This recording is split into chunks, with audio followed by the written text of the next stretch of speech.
Never Split the Difference by Voss. Negotiation is not just a skill. It is the art of human interaction distilled into its most high-stakes moments. In Never Split the Difference, Voss, a former FBI hostage negotiator, takes you inside the high-pressure world of life-and-death negotiations and distills those lessons into tools anyone can use to navigate personal and professional conflicts. Drawing from his experiences in hostage standoffs, corporate deals, and everyday conversations, Voss argues that traditional win-win approaches to negotiation fail because they ignore the emotional and psychological realities that drive decision-making. This book is not about compromising. It is about mastering influence, building rapport, and using tactical empathy to achieve outcomes that others might consider impossible. Voss challenges you to think differently, approach negotiations with confidence, and embrace strategies rooted in human psychology. Whether you're closing a business deal, resolving a family dispute, or advocating for your needs, the lessons in this book will elevate your ability to achieve your goals. Lesson 1. Tactical empathy. You cannot succeed in any negotiation without mastering the art of understanding the other person's emotions, motivations, and perspective. Tactical empathy is not passive listening. It is an active, deliberate practice of identifying and articulating the feelings and concerns of your counterpart. Voss illustrates this with a gripping example from his time as an FBI hostage negotiator. In a volatile standoff, an armed man had barricaded himself in a house holding his family hostage. Instead of escalating the situation with threats or demands, Voss employed tactical empathy. He acknowledged the man's frustrations and fears, verbalizing them in a way that made the captor feel heard and understood. This approach didn't condone the man's actions, but validated his emotions, creating trust in a situation charged with hostility. The result was remarkable: a peaceful surrender without harm. Tactical empathy proved more powerful than force or logic because it connected with the captor on a deeply human level. Contrast this with the sterile, logic-driven methods often used in corporate negotiations, which fail because they treat people as if they were purely rational actors. Business negotiation books of the past often advised focusing solely on numbers and outcomes, ignoring the emotional drivers behind decisions. But emotions are not obstacles to rationality. They are integral to it. This is why Daniel Goleman's emotional intelligence resonates so profoundly.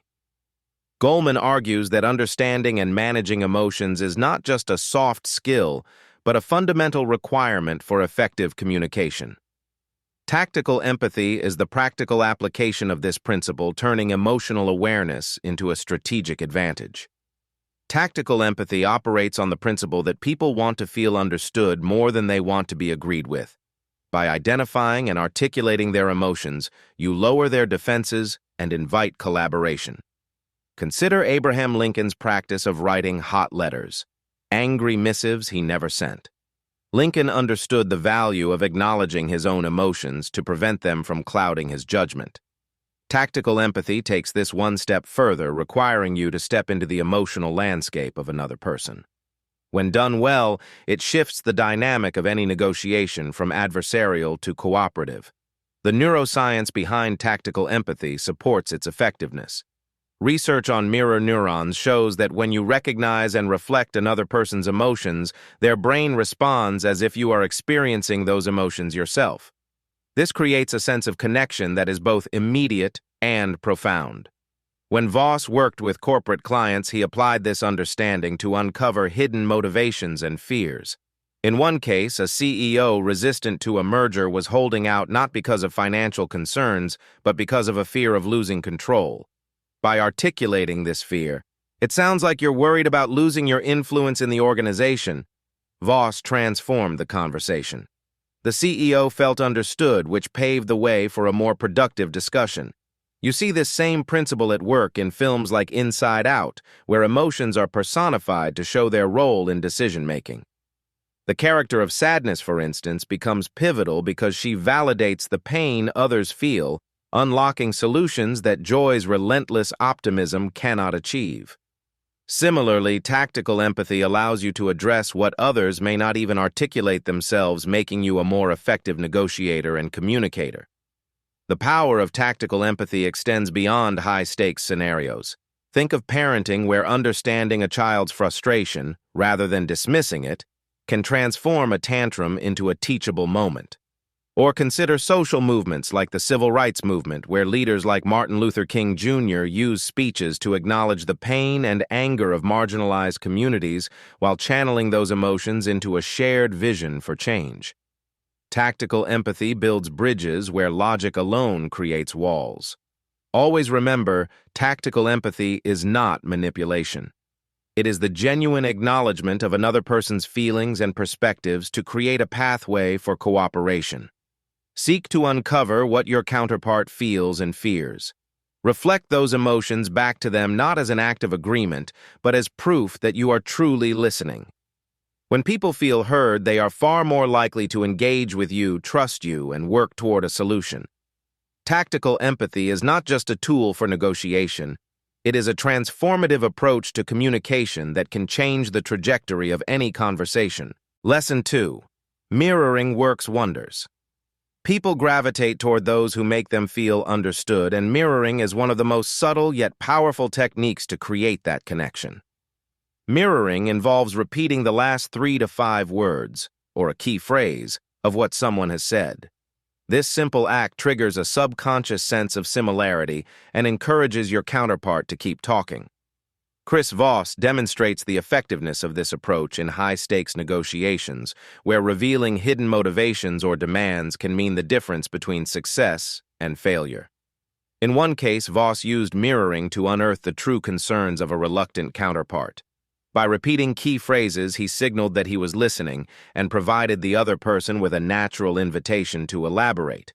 What could have been a standoff turned into a productive exchange, all because mirroring opened the door to deeper conversation. This technique taps into a fundamental aspect of human psychology. People want to feel valued and heard. When you mirror someone, you are not simply echoing their words. You are creating a rhythm of dialogue that makes them feel comfortable and in control. Dale Carnegie's How to Win Friends and Influence People emphasizes this same principle, urging readers to show genuine interest in others and to make them feel important. Mirroring aligns with this advice by subtly reinforcing that the other person's words, and by extension their thoughts, matter. This small gesture can build rapport faster than overt declarations of agreement or attempts to dominate the conversation. The science behind mirroring lies in the activation of mirror neurons in the brain, which create a sense of connection and empathy. When someone perceives that you are reflecting their words, they experience a sense of alignment with you, often without realizing it. This phenomenon explains why people are more likely to trust those who seem similar to them. By mirroring, you establish common ground even in contentious situations, fostering a cooperative rather than combative atmosphere. This is particularly valuable in negotiations where tension and resistance often run high. Mirroring disarms defensiveness and encourages your counterpart to share more, giving you crucial insights to guide the discussion. The power of mirroring extends beyond negotiation rooms. In psychotherapy, for instance, mirroring is used to validate a client's feelings and encourage them to explore their thoughts more deeply. The late Carl Rogers, a pioneer of person-centered therapy, often emphasized reflective listening, a technique closely related to mirroring, as a way to create a safe, non-judgmental space for clients. Similarly, in everyday conversations, mirroring can diffuse conflict, foster understanding, and build trust. When you repeat someone's words, you are not merely copying them, you are creating a dynamic that invites them to clarify, expand, or reconsider their statements. Consider how mirroring operates in storytelling. In Aaron Sorkin's The Social Network, the characters' sharp dialogues often feature subtle forms of verbal reflection, where one person's phrasing is picked up and reframed by another. This technique not only drives the narrative, but also underscores the character's underlying tensions and connections. Mirroring in negotiation serves a similar purpose. It keeps the dialogue alive and deepens the exchange, allowing both parties to uncover layers of meaning that might otherwise remain hidden. To use mirroring effectively, you must be present and attentive. Focus on the cadence of the conversation and identify the key words or phrases that carry emotional or contextual weight. When you mirror, do so with genuine curiosity, not as a mechanical tactic. The goal is to encourage your counterpart to reveal more, not to manipulate them into compliance. If done correctly, mirroring feels natural and seamless, making the other person feel both understood and respected. In your own conversations, practice this technique by reflecting key phrases and observing how people respond. You will notice that they often open up, providing you with valuable information to navigate the discussion. Mirroring works because it is rooted in a universal human need, the desire to feel heard. By mastering this skill, you can unlock deeper connections, build trust, and guide negotiations toward outcomes that benefit both parties. Lesson 3. The power of no. Contrary to the common belief that no signals rejection or failure, it often marks the true beginning of a productive negotiation. Chris Voss demonstrates that no is not an obstacle to be feared, but an opportunity to explore deeper motivations and build genuine engagement. When you push for yes too quickly, you create pressure and resistance, putting your counterpart on the defensive. However, allowing someone to say no provides them with a sense of control and safety. Voss recounts an example where he was negotiating with a company reluctant to agree to a critical deal. Instead of persisting with questions designed to elicit a yes, Voss reframed his approach with questions that made it easy for them to say no. Phrasing like, "Do you feel this solution is unfair?" allowed the company to express their concerns without feeling coerced, which opened the door to meaningful dialogue. Ultimately, this strategy led to a favorable agreement because it prioritized understanding over persuasion. The psychology behind this principle lies in our innate fear of losing autonomy. People instinctively guard against being manipulated, and the word yes can often feel like a concession, especially when it's pushed prematurely. Saying no, on the other hand, creates a sense of security and control. This ties directly into Daniel Kahneman's exploration of the loss aversion bias in Thinking Fast and Slow. Kahneman shows that people are more motivated by the fear of losses than the prospect of equivalent gains. When you give someone the freedom to say no, you neutralize their fear of losing control, which shifts the negotiation dynamic to a place where they feel secure enough to engage. This principle can be seen in the world of sales, where aggressive tactics often backfire. A pushy salesperson trying to extract an early yes risks alienating their prospect. By contrast, a more skilled negotiator might ask, "Would it be crazy to consider this alternative?" This question invites a no, which paradoxically lowers resistance and creates space for the prospect to consider the proposal on their own terms. Similarly, in hostage negotiations, Voss has used questions like, "Is it unreasonable to say you're feeling overwhelmed?" to build rapport and shift the focus from conflict to collaboration. The power of no lies in its ability to validate feelings while keeping the conversation alive. Consider how this approach operates in historical and political contexts. During the Cuban Missile Crisis, John F. Kennedy's administration faced a tense negotiation with the Soviet Union. Instead of forcing an immediate agreement, the U.S. leadership offered the Soviets the chance to say no to unacceptable terms while subtly guiding them toward a mutually beneficial resolution. This allowed both sides to maintain their autonomy and dignity while avoiding catastrophic escalation. The crisis underscores the importance of creating a psychological environment where both parties feel secure enough to explore solutions. The power of no is also evident in parenting and education. A child or student who is pressured into agreement may comply temporarily but is unlikely to internalize the lesson or build trust with the authority figure. By contrast, when a parent or teacher allows space for disagreement and exploration, "Do you think this rule is unfair?" they create an environment where the child feels heard and is more likely to engage with the underlying message. The same dynamic applies in workplace negotiations, where employees who feel forced into compliance are far less motivated than those who feel their input has been genuinely considered. To harness the power of no, you must reframe your approach to negotiations. Stop seeing no as a rejection and start viewing it as a stepping stone to progress.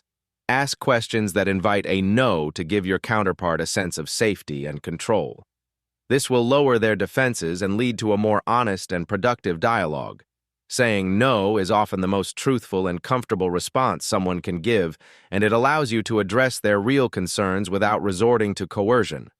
By embracing no, you create a foundation of trust and collaboration that transforms the negotiation from a tug-of-war into a shared journey toward resolution. Lesson 4. Calibrated questions. You do not need to dominate a negotiation to control its direction.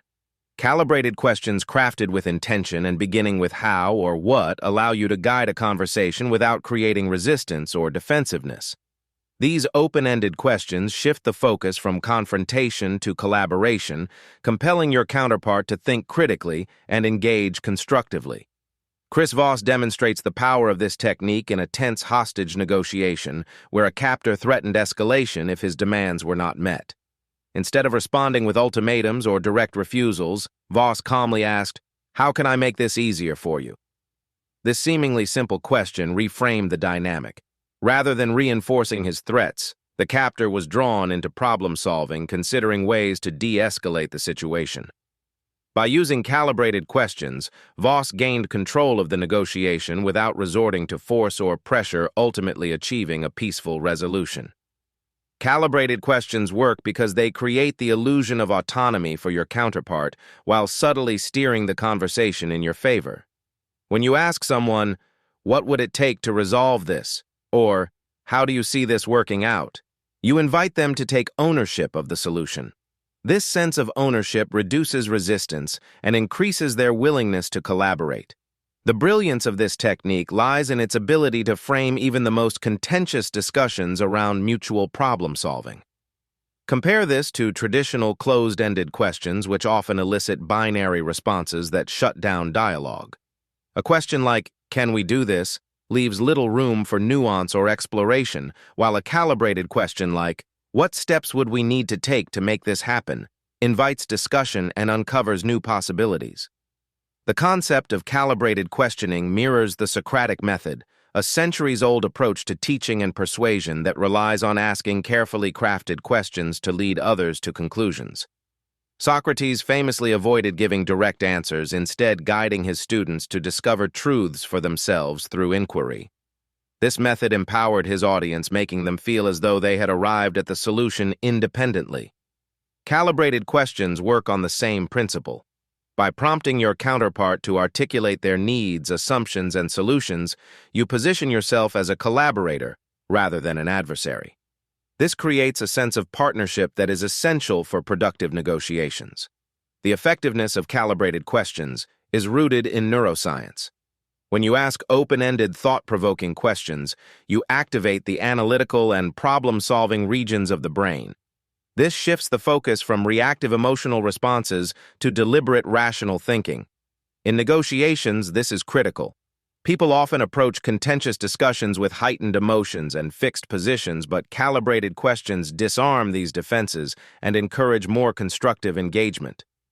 Voss highlights this in his corporate work, where he often used questions like, "How would you feel if we approached it this way?" to soften opposition and open up dialogue. These questions not only reveal hidden concerns, but also create a sense of shared responsibility for finding a solution. Calibrated questions are effective not only in high-stakes negotiations, but also in everyday interactions. Consider how they might diffuse a conflict in a personal relationship. Instead of saying, "Why didn't you do what I asked?" you could ask, "What made it difficult to follow through?" The latter question invites an explanation rather than defensiveness, creating space for understanding and resolution. Similarly, in workplace settings, a leader asking, "How can we make this process more effective?" is far more likely to encourage meaningful contributions than one who imposes a predetermined solution. The principle also operates in history and leadership. During the Apollo 13 mission, when the spacecraft suffered catastrophic damage, NASA's engineers were faced with a life-or-death challenge. Instead of demanding answers, the mission's leaders posed calibrated questions like, "What resources do we have on board that could work?" This open-ended approach encouraged creativity and collaboration, resulting in an ingenious solution that brought the crew home safely. The lesson here is clear. The right questions can transform even the most dire situations into opportunities for progress. To use calibrated questions effectively, you must approach every negotiation with curiosity and patience. Resist the urge to dictate or control. Instead, ask questions that guide your counterpart to clarify their goals, articulate their concerns, and explore possibilities. When you frame the conversation around how or what, you create an environment where cooperation thrives. Always remember, the most effective questions are not those that provide answers, but those that unlock new perspectives. By mastering calibrated questions, you will transform how you negotiate, communicate, and collaborate, achieving outcomes that others might consider impossible. Lesson 5. The illusion of fairness. Fairness is one of the most potent forces in negotiation because it taps into a deep-seated human instinct to seek equity and reject injustice. People will go to great lengths to defend what they perceive as fair and resist anything that feels exploitative or imbalanced. Chris Voss emphasizes the importance of this principle, illustrating how invoking fairness can reset the tone of a stalled negotiation. In one instance, Voss diffused a contentious exchange by stating simply, "I want to treat you fairly." This phrase shifted the dynamic, reducing tension and encouraging the other party to reevaluate their position. The appeal to fairness worked because it addressed a fundamental need, the desire to be respected and valued. It created a sense of shared purpose and disarmed the hostility that had been blocking progress. The power of fairness lies in its ability to influence behavior without overt coercion. This concept aligns closely with the principle of reciprocity discussed in Robert Cialdini's Influence. When people perceive fairness in an interaction, they are more likely to respond positively and reciprocate the gesture. For example, offering concessions or framing a proposal as equitable can motivate your counterpart to meet you halfway. However, as Voss warns, fairness is a double-edged sword. If used manipulatively or insincerely, it can backfire, eroding trust and making your counterpart more defensive. The illusion of fairness must always be paired with genuine intent. Otherwise, it becomes a hollow tactic that damages your credibility. The psychological roots of fairness run deep.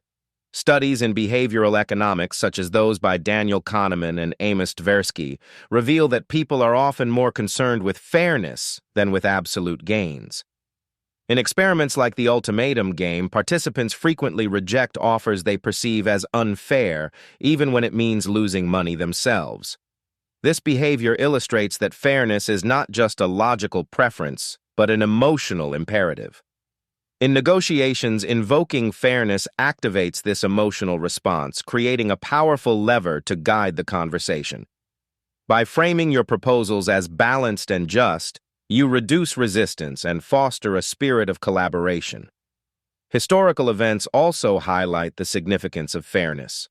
Consider the Marshall Plan, the United States Post, World War II initiative to aid European recovery.